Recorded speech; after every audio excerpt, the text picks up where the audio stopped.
How many of you can avoid using the mute button on luxury car commercials?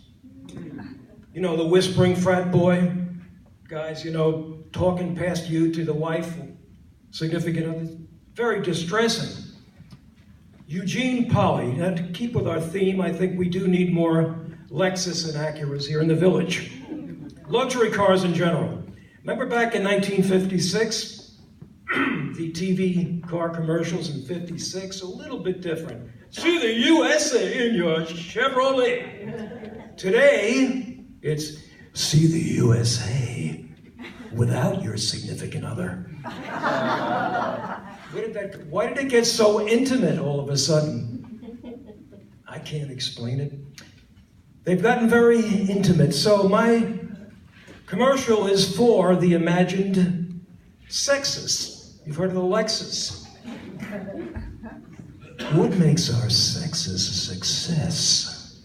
Oh, and notice every luxury car commercial must have the word powerful in it.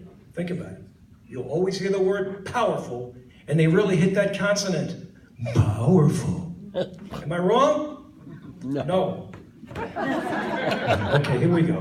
Powerful handling, hugging the curves, embracing the terrain. Now here's a visual for you. Windshield fluid, thunderclaps, and wildlife scurrying. It's very romantic. A soft but insistent cosmic vibration, gently emanating from a chassis built for you. This is the 24-year-old intern whispering. The ultimate substructure. Feel the vibration as it penetrates your being. Go for the sunroof version and let the sunshine in. Starting at $47,000.